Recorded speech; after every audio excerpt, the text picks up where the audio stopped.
Hello everyone and welcome back to American Great Military Channel. The B-2 Spirit stealth bombers, which cost billions of dollars to build, played a central role in America's Operation Midnight Hammer strike on a trio of nuclear facilities in Iran over the weekend. General Dan Caine, the chairman of the Joint Chiefs of Staff, described Operation Midnight Hammer, which targeted Iran's Fordow, Natanz and Isfahan nuclear sites, as the largest B-2 operational strike in U.S. history and the second longest B-2 mission ever flown.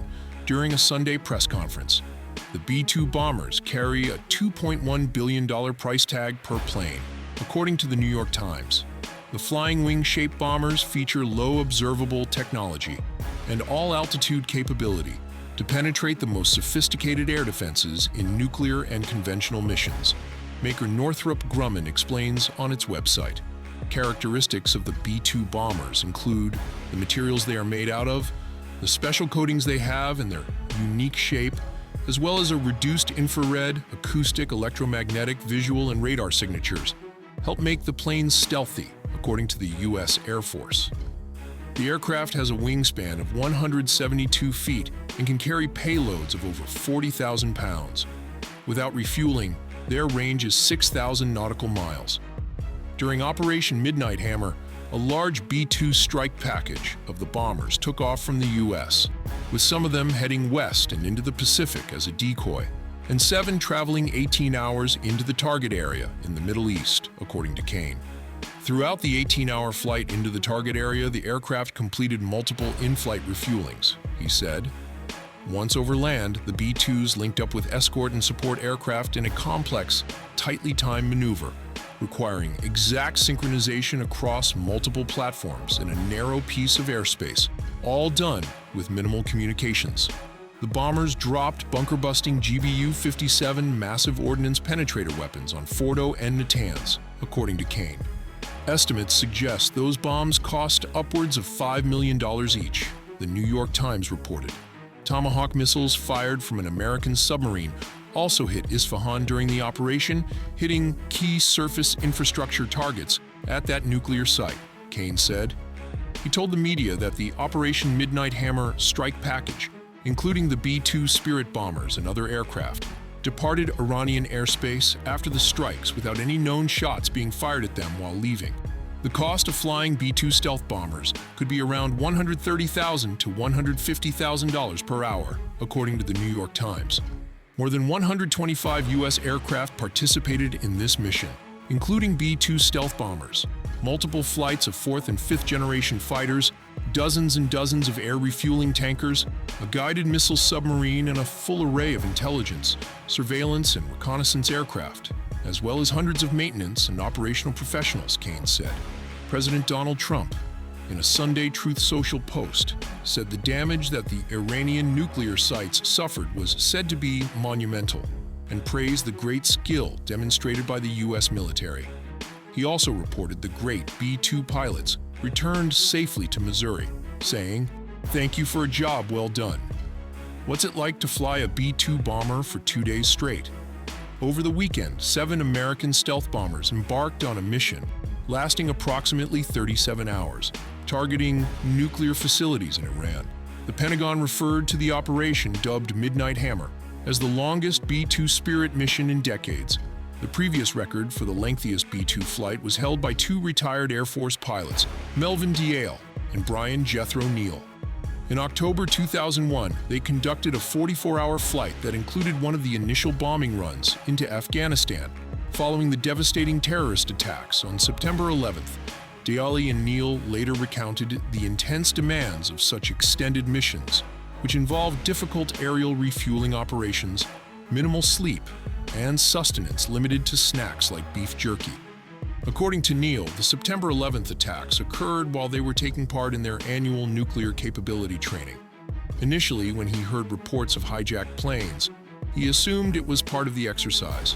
However, it soon became evident that the attacks were real, prompting their unit to prepare strike options for senior officials in the Bush administration, who were urgently looking to retaliate.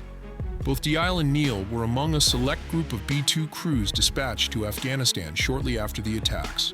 Although they were well acquainted with the B-2 Spirit, The aircraft's high maintenance costs and complexity meant they only flew it a few times a month. They spent the majority of their time maintaining proficiency through flights in the T-38 trainer aircraft, which was a more economical option.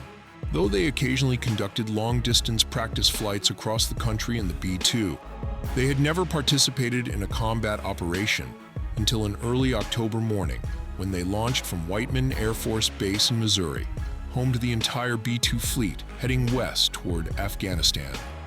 Before departure, support personnel equipped the aircraft with a small cot, just long enough to stretch out on, placed in the back of the bomber. Neil recalled with amusement how makeshift the sleeping setup was, describing a flat area on the floor just over 6 feet long, where he managed to get only about 5 hours of rest over 2 days.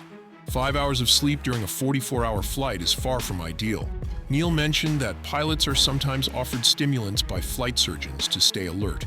He personally declined to use what's known informally as a go pill, although Diale opted to take his.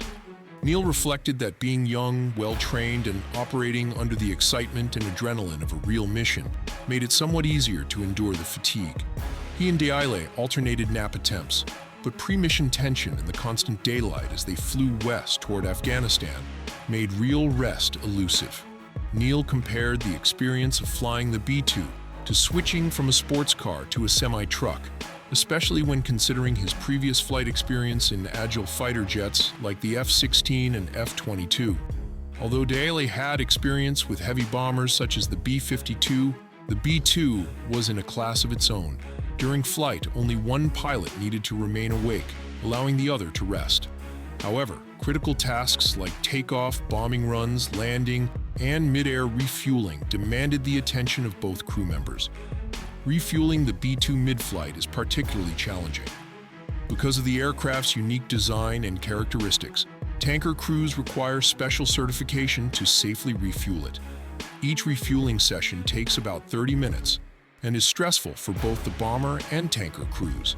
The B-2, developed by Northrop Grumman, is known for its distinctive flying wing shape and stealth capabilities, which rely heavily on its surface condition. Diale emphasized how even minor surface damage, like a scratch from a fueling boom, could compromise the aircraft's radar-evading properties.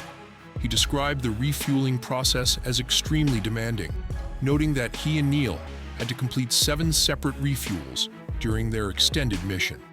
Neil estimated that they consumed around 750,000 pounds of JP-8 fuel in total. The long hours over open ocean made it essential to carry as much fuel as possible. Their record-setting flight was made possible by a combination of mid-air refueling and a late directive from headquarters. After initially dropping 12 bombs, the pilots were informed they needed to return to Afghan airspace to release their remaining 4-joint direct attack munitions, JDAMs, 2,000-pound bombs modified with GPS guidance kits.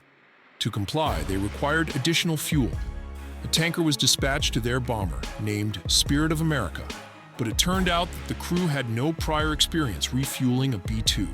The mission had to be delayed until a qualified tanker crew could be rerouted to their location. By this point, both pilots had drastically reduced their food intake, concentrating instead on staying hydrated, as they weren't expending many calories. Neil mentioned that their cooler was stocked with simple snacks, probably beef jerky, grapes, and perhaps a sandwich. Once they had dropped the final bombs, they proceeded to Diego Garcia, a small U.S. air base in the Indian Ocean. Anticipating their stop there, Neil had brought along an unusual item for a B-2 mission, his fishing rod. Another crew assumed control of Spirit of America at Diego Garcia, and Diale and Neil returned to Missouri aboard a military transport aircraft, which Diale remarked was a far more comfortable journey than their outbound leg. In response to inquiries from Business Insider, the Air Force declined to confirm whether Spirit of America had participated in the recent bombing run in Iran, citing the need to protect operational security. Reflecting on the Iran mission, Diale expressed admiration for how well the B-2 fleet had been maintained and deployed. With fewer than 20 aircraft in total, the operation, which likely involved using some aircraft as decoys, mobilized a significant portion of the U.S. stealth bomber fleet without incident. He highlighted the scale of the effort, saying that launching a third of the bomber fleet in a single night with such precision was an impressive feat.